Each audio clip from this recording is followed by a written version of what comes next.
اللہ رب العزت کے فضل و کرم سے 20 روزے گزر چکے ہیں۔ 8 ہجری 20 رمضان المبارک فتح مکہ کا دن ہے، جس دن اللہ رب العزت نے مرکز اسلام، مرکز اول بیت اللہ شریف کی فتح مسلمانوں کو عطا فرمائی تھی۔ مکہ المکرمہ جس میں نبی اکرم صلی اللہ علیہ وسلم کی ولادت باسعادت ہوتی ہے، آپ اپنی زندگی کے 53 سال یہاں پر گزارتے ہیں، پھر مشقتوں اور تکلیفوں کو، کئی شہادتوں کو دیکھنے کے بعد آپ کو حکم ہوتا ہے کہ ہجرت کر کے آپ مدینہ شریف تشریف لے جائیں۔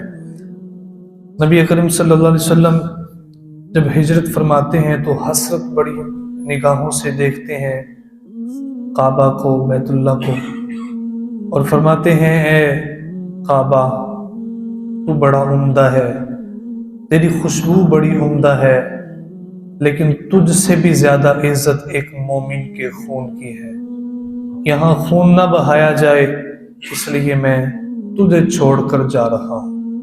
اور آنکھوں سے اشک بہا رہے تھے۔ آپ دیکھ لیں آج بھی کوئی مسلمان، آج کا کوئی مسلمان کلمہ گو جائے تو مدینہ شریف چھوڑنا بھی مشکل ہوتا ہے، کعبہ شریف چھوڑنا بھی مشکل ہوتا ہے۔ ایسی کشش ہے وہاں پر کہ ہے تو سیاہ رنگ لیکن سفیدیاں اس پہ قربان ہوتی ہیں۔ جاؤ دیکھو سیاہ رنگ کی کشش جس پر سفیدیاں بھی قربان ہے، اتنی عظیم وہ جگہ ہے۔ تو نبی علیہ السلام چھوڑ کر تشریف لائے، لیکن محبت دل کے اندر موجود تھی۔ احد ہوا، بدر ہوا، خندق ہوا، خیبر ہوا۔ اب 6 ہجری کو نبی اکرم صلی اللہ علیہ وسلم کو خواب آیا کہ آپ اور آپ کے کچھ ساتھی صحابہ بیت اللہ میں داخل ہیں، عمرہ کیا ہے، کچھ نے حل کیا، کچھ نے قصر کروایا۔ تو جو کہ انبیاء کرام علیہ السلام کا خواب یہ حجت ہوتا ہے، دلیل ہوتا ہے، سچا ہوتا ہے۔ آپ 1400 صحابہ کرام کے ساتھ عمرہ کی ادائیگی کے لیے چل پڑے۔ ادھر جب مکہ والوں کو خبر پہنچی کہ مسلمان اور ان کے آقا مولا صلی اللہ علیہ وسلم تشریف لا رہے ہیں، انہیں یہ خوف محسوس ہوا کہیں مکہ پر قابض نہ ہو جائیں، کہیں ہم پر چڑھائی نہ کر دیں، ہم تو ظلم و ستم ان پر کرنے والے ہیں، اگر یہ یہاں آگے اپنی پاور کو شو کیا تو کئی لوگ پھر ان کی محبت میں آ کر اپنا دین چھوڑ کر اسلام قبول کر لیں گے۔ انہوں نے پیغام پہنچایا کہ آپ نہیں آ سکتے، ہم آپ کو یہاں پہ نہیں اندر داخل ہونے دیں گے۔ حدیبیہ کے مقام پر نبی اکرم صلی اللہ علیہ وسلم رکے۔ یہ وہی مقام ہے کہ جس جگہ پانی ختم ہو گیا اور قلت تھی پانی کی، صحابہ نے غسل کرنا تھا، وضو کرنا تھا، تو نبی علیہ السلام نے فرمایا کچھ بچا ہوا پانی ہے تو لے کر آؤ۔ آپ کے پاس ایک پیالے میں پانی لایا گیا، حضور علیہ السلام نے اپنی دست اقدس کو ان میں ڈالا تو اللہ نے ہاتھوں میں پانی کے چشمے جاری فرما دیے۔ تو صحابہ کرام کہتے ہیں ہم 1400 کی تعداد میں تھے، ہم نے پیا بھی، وضو بھی کیا، نہائے بھی، جانوروں کو بھی پلایا، بھر بھی لیا، پھر بھی چشمے جاری و ساری تھے۔ اور کہتے ہیں اگر ہم 1,00,000 بھی ہوتے تو سارے سیر ہو جاتے، لیکن پانی جاری و ساری ہوتا۔ یہ نبی اکرم صلی اللہ علیہ وسلم کا معجزہ اللہ رب العزت نے وہاں پر آپ کو عطا فرمایا۔ اب رمضان تھا، شدید سخت گرمی تھی، صحابہ روزے کی حالت میں تھے، لیکن نبی اکرم صلی اللہ تعالی علیہ وسلم نے جب 8 ہجری کو ہجرت فرمائی، اتباع دیکھیں صحابہ کرام کی کہ حضور علیہ السلام نے جب دیکھا کہ لوگ روزے کی حالت میں ہیں تو افطار کر لیں، چونکہ آپ نے افطار نہیں کیا تھا روزہ، تو صحابہ کرام نے آپ کی اتباع کرنی تھی، پھر آپ نے ایسے پیالہ لہرایا، سب نے آپ کی طرف توجہ کی۔ سخت گرمی تھی، بھوک سے شدت سے نڈھال تھے، لیکن کوئی افطار نہیں کر رہا تھا کہ حضور علیہ السلام روزے سے ہیں، ہم کوئی افطار کریں۔ تو نبی علیہ السلام نے پھر وہ پیالہ اپنے منہ مبارک میں لگایا، لبہائے مبارک میں لگا کر پانی نوش کیا، روزہ کھول دیا، پھر صحابہ کرام نے بھی اپنے روزے افطار کر لیے۔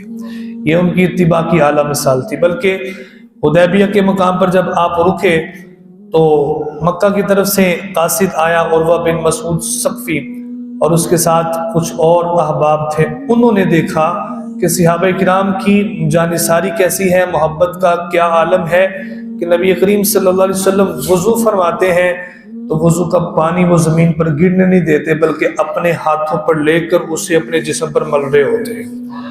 آپ اپنا لعاب شریف زمین کو دیتے ہیں تو وہ لعاب بھی زمین پر نیچے گرنے نہیں دیتے۔ اس نے جا کر کہا، اس نے کہا مکہ والوں، میں کیسر و کسرا گیا، بڑے بڑے بادشاہوں کے دربار دیکھے، ان کے درباری دیکھے، میں نے محمد عربی جیسا نہ نبی دیکھا نہ ان کے غلام دیکھے، تو یہ اپنے نبی کا خون نہیں بہانے دیں گے، تم باز آ جاؤ، ان کے ساتھ کسی قسم کی مزاحمت نہ کرو۔ بہرحال انہوں نے کہا بھائی ہم اس سال نہیں آنے دیں گے، تو معاہدہ طے ہوا۔ اس معاہدے میں ایک یہ شرط تھی کہ 10 سال تک دونوں قبائل کافر اور مسلمان دونوں آپس میں جنگ نہیں کریں گے، اور دوسری شرط یہ تھی کہ جتنے بھی قبائل ہیں ان کو اختیار ہے، چاہے تو مسلمانوں کے ساتھ اتحاد کر لیں، چاہے تو کافروں کے ساتھ اتحاد کر لیں۔ تیسری شرط یہ تھی کہ اس سال عمرے کے لیے نہیں جانے دیں گے، آئندہ سال آ جائیں، اور جب آئندہ سال آئیں ہتھیار لے کر نہ آئیں، صرف تلوار ہو، وہ بھی نیام کے اندر داخل ہو۔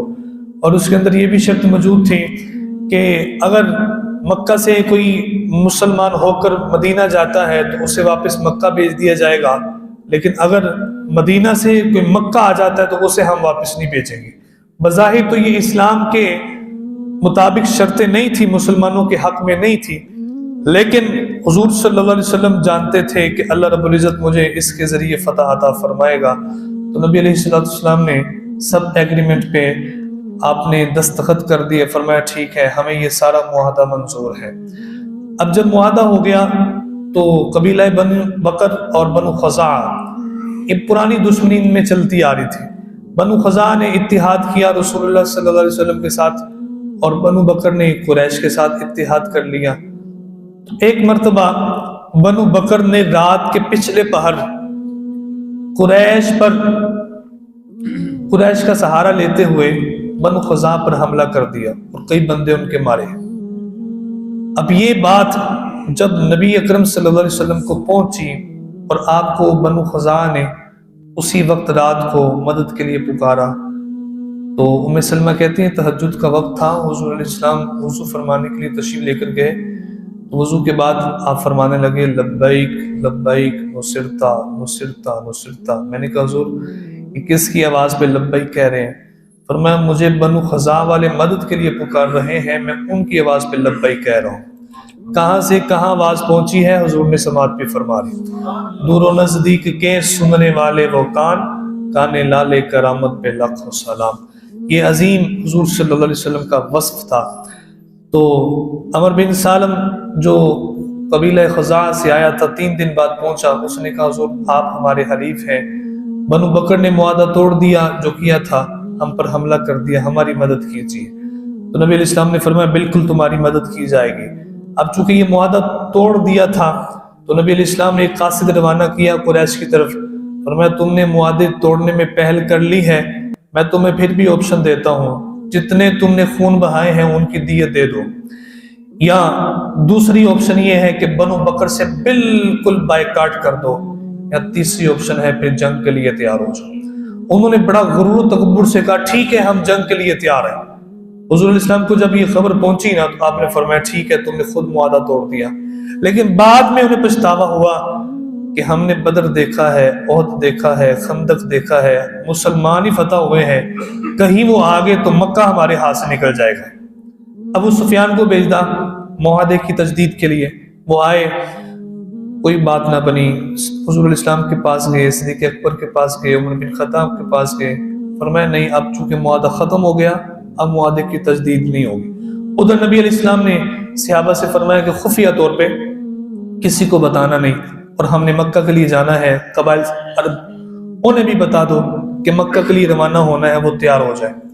اب یہ خبر تو خفیہ تھی، ایک صحابی بدری صحابی حاتب بن ابی بلتع ان کی فیملی موجود تھی مکہ میں، تو انہوں نے سوچا کہ اگر میں یہ خبر ان کو پہنچا دوں تو مجھے فیور مل جائے گی مکہ والوں کی، میرے بچے صحیح سلامت رہیں گے، جو وہ ظلم و ستم کرتے ہیں ان سے باز رہیں گے۔ اچھی نیت تھی ان کی، تو انہوں نے ایک خط کے ذریعے پیغام بھیجا کہ مسلمان آنے والے ہیں۔ اللہ رب العزت نے اس بات کی آگاہ حضور صلی اللہ علیہ وسلم کو فرما دیا، آگاہ کر دیا، اور آپ نے پھر حضرت علی رضی اللہ تعالیٰ عنہ، حضرت زید، حضرت مقداد، 3 شخصوں کو آپ نے بھیجا۔ فرمایا فلاں جگہ پر تمہیں ایک عورت ملے گی، اس کی چٹیاں میں، بالوں میں ایک خط ہوگا جو حاتب بن ابی بلتع نے بھیجا ہے مکہ کو خبر دینے کے لیے، اس کو تم وہاں جا کے پکڑو، اس سے خط لے کر آؤ۔ اب وہاں پہنچ گئے، حضرت مولا نے مشکل کشا سے کہا خط نکالو، وہ کہنے لگی میرے پاس خط نہیں ہے۔ فرمانے لگے ایسے نہیں ہو سکا، سورج مغرب سے طلوع ہو سکتا ہے، رسول اللہ کی بات جھوٹی نہیں ہو سکتی، خط دو۔ خط ان سے لیا، واپس آگئے، پوچھا حاتب تم نے یہ خبر کیوں پہنچائی؟ کہ حضور میری یہ وجہ تھی، آپ نے معاف کر دیا۔ عمر بن خطاب کہنے لگے حضور مجھے اجازت دیں کہ انہوں نے ایک خبر پہنچائی ہے، میں حاتب کی گردن اڑا دوں، انہوں نے وفا نہیں کی۔ تو نبی علیہ السلام نے فرمایا عمر بن خطاب تمہیں پتہ نہیں یہ بدری صحابہ ہے، اور بدر والوں کے بارے میں اللہ نے ارشاد کر دیا، فرما دیا کہ یہ کچھ بھی کرے اللہ نے انہیں معاف کر دیا ہے۔ تو یہ آپ نے انہیں ارشاد فرمایا۔ قافلہ جب نکلا تو مر زہران، یا یہ وادی کے قریب قافلے نے پڑاؤ کیا، 10,000 کا لشکر تھا۔ نبی علیہ السلام نے سب صحابہ کو فرمایا اپنے خیمے وقفے کے ساتھ لگا لو، اور ہر بندہ اپنے خیمے کے باہر آگ جلا لے، تاکہ کافروں پر رعب پڑے کہ مسلمانوں کی تعداد زیادہ ہے، تو ہو سکتا ہے اللہ رب العزت مزاحمت کے بغیر ہمیں فتح عطا کر دے۔ تو یہی معاملہ ہوا۔ اب کافروں نے جب دیکھا نا کہ بڑی تعداد ہے، انہوں نے کہا یہ بنو خزاعہ والے بدلہ لینے آ گئے۔ تو نبی اکرم صلی اللہ تعالی علیہ وسلم کی اس جنگی پالیسی کی وجہ سے، اس حکمت کی وجہ سے ان پر ایک بہت بڑا رعب پڑا۔ اب ابو سفیان پھر آیا تھا جاسوسی کے لیے، صحابہ نے پکڑ لیا اس کو، لیکن اس موقع پر وہ کلمہ پڑھ کے مسلمان ہو گیا۔ پھر نبی علیہ الصلوۃ والسلام نے جو اس کے ساتھ ساتھی تھے، پھر صحابہ کرام سے فرمایا ہم معافی کا اعلان کرتے ہیں، جو ہمارے مقابلے میں نہیں آئے گا ہم اس کو کچھ بھی نہیں کہیں گے۔ عام اعلان آپ نے کر دیا داخل ہونے سے پہلے، فرمایا یہ اعلان کر دیا جائے کہ جو حرم میں آ جائے، جو اپنے گھر کا دروازہ بند کر لے، جو ہتھیار ڈال دے، یا جو ابو سفیان چونکہ مسلمان ہو گئے ہیں ان کے گھر پناہ لے لے، تو ان کو کچھ نہیں کہا جائے گا۔ اب یہ وہ عالم تھا، مکہ والوں کے دلوں کے اندر مسلمانوں کا رعب اور دبدبا بیٹھ چکا تھا۔ اب یہ وہی مکہ ہے کہ جہاں پر نبی علیہ السلام پر ظلم و ستم کیا گیا، پتھر برسائے گئے، رستے میں کانٹے بچھائے گئے، لہو لعان کیا گیا۔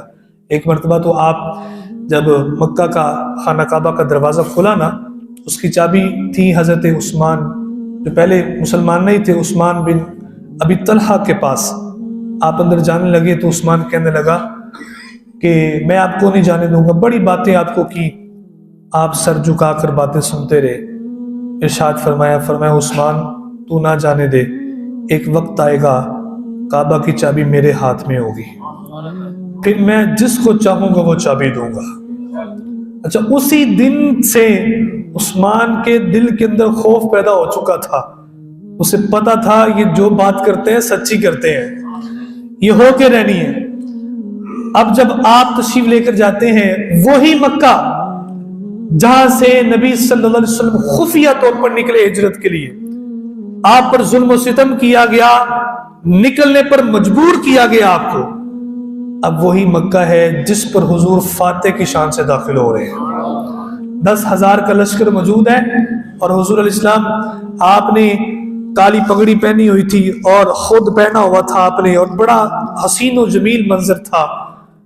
ابو سفیان کہنے لگے حضرت عباس کو دیکھو، آپ کے جو بھتیجے ہیں وہ بادشاہوں کی شان سے آ رہے ہیں۔ فرمایا نہیں، یہ بادشاہ کی شان نہیں ہے، نبوت کی شان سے تشریف لا رہے ہیں۔ سر کو جھکایا ہوا تھا مکہ کی عزت اور تعظیم کے لیے، اور نبی علیہ السلام جملے ارشاد فرما رہے تھے جاء الحق وزہق الباطل، حق آ گیا باطل مٹ گیا، حق آ گیا باطل مٹ گیا۔ پھر آپ نے پیچھے اپنی اونٹنی کے سوار کیا تھا حضرت اسامہ بن زید کو. دیکھیں اسامہ بن زید کون ہے؟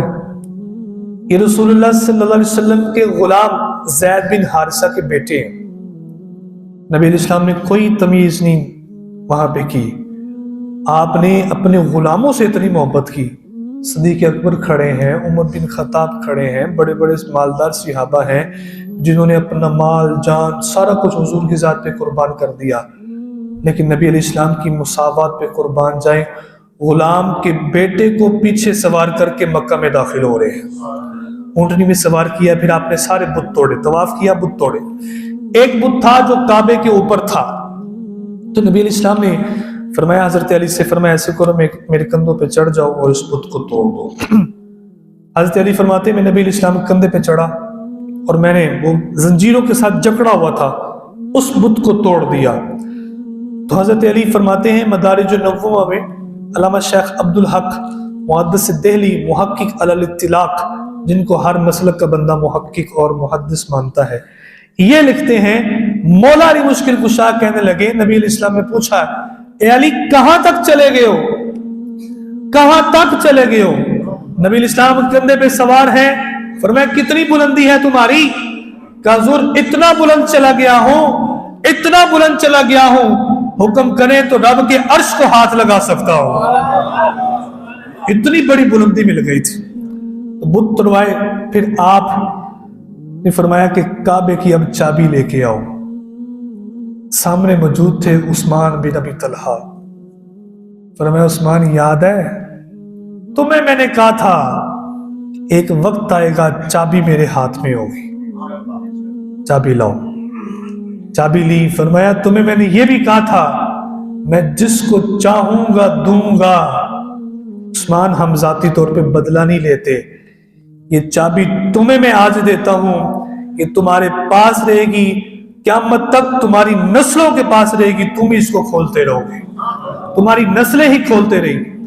تو یہ نبی علیہ السلام کی محبت دے کر عثمان بن طلحہ کلمہ پڑھ کے مسلمان ہو جاتے.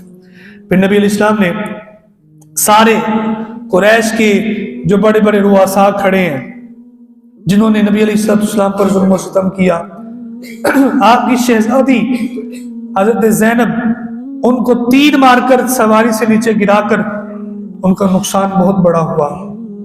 پھر وہ بھی موجود تھے جنہوں نے آپ کے گلے میں ڈال کر رسی آپ کو شہید کرنے کی کوشش کی. وہ بھی موجود تھے جنہوں نے بی بی فاطمہ الزہرا رضی اللہ تعالی عنہ 55 کے عالم میں تھی اور ان کے رخسار مبارک پہ زوردار تھپڑ مارے تھے.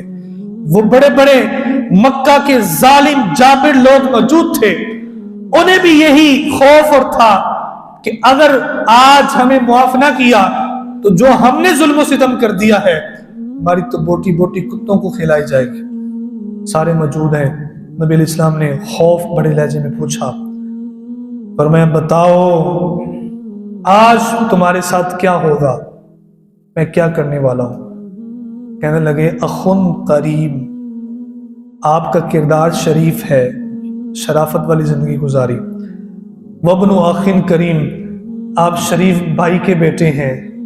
حضور علیہ السلام نے فرمایا تم نے بڑے ظلم و ستم کیے، ہمیں پتھر مارے، ہمیں باتیں بھی سنائیں، صحابہ کرام پر ظلم و ستم کیے، ان کو تم نے شہید کیا.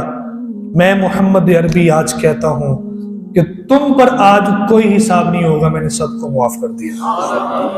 وہ پتھر مارنے والوں کو دیتے ہیں دعا اکثر، کوئی لاؤ مثال ایسی، شرافت ہو تو ایسی. سب کو معاف کر دیا.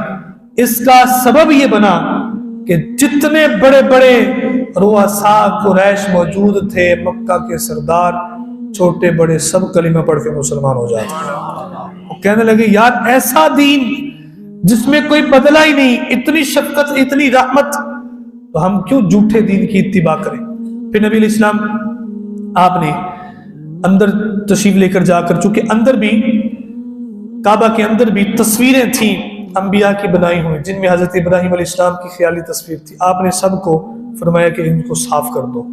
صاف کر کے پاک صاف کر کے آپ 15 دن غالباً وہاں پہ رہے. 15 دن. پھر نبی علیہ السلام نے مکہ کی جو ذمہ داری تھی عطا بن اسید ان کو سونپی اور معاذ بن جبل کو فرمایا جتنے نئے مسلمان ہوئے ہیں آپ ان کو اسلام کی تعلیم دیں۔ اب انصار صحابہ چونکہ آپ کے ساتھ آئے تھے مدینہ سے، انہیں نا غم محسوس ہوا، انہوں نے سوچا مکہ فتح ہو چکا ہے، یہاں حج عمرہ کیا جاتا ہے، رسول اللہ کی جائے پیدائش یہاں ہے، آپ کا خاندان یہاں ہے، تو کہیں ایسا نہ ہو کہ حضور ہمیں چھوڑ کر مکہ میں ہی رہنا شروع کر دیں۔ غم کے ساتھ ان کے چہرے اترے ہوئے تھے۔ نبی علیہ السلام چونکہ دلوں کے حالات بھی جانتے ہیں، آپ نے ان کو دیکھا، فرمایا انصار کیوں پریشان ہو؟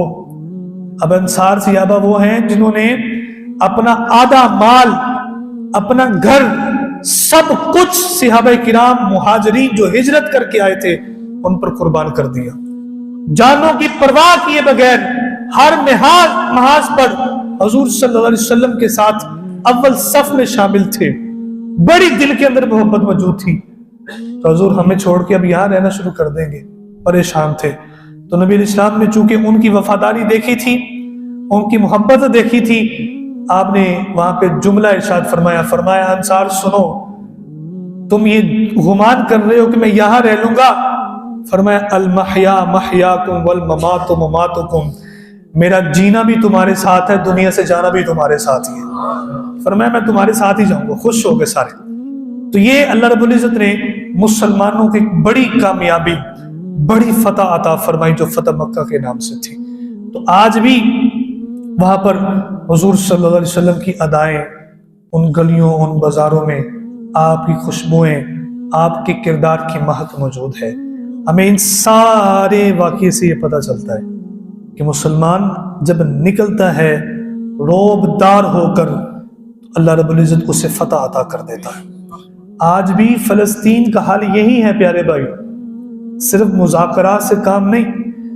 جو نبی علیہ السلام نے فرمایا تھا نا، یا تو تم بائیکاٹ کر دو، یا باز آ جاؤ، یا پھر جنگ کے لیے تیار ہو جاؤ، یہی حل ہے۔ یا انہیں کہہ دیا جائے بھائی باز آ جاؤ، جتنی سپر پاور ہے وہ بائیکاٹ کریں اسرائیلی کا، اور تیسرے صورت میں نہیں مانتے جنگ کے لیے تیار ہو جائے۔ پھر دیکھیں ایسے مسلمان نکلیں گے، اللہ رب العزت بیت المقدس کو بھی فتح عطا کر دے گا۔ تو یہ مسلمانوں کی بڑی ہی عظیم تاریخ ہے۔ اللہ رب العزت ہمیں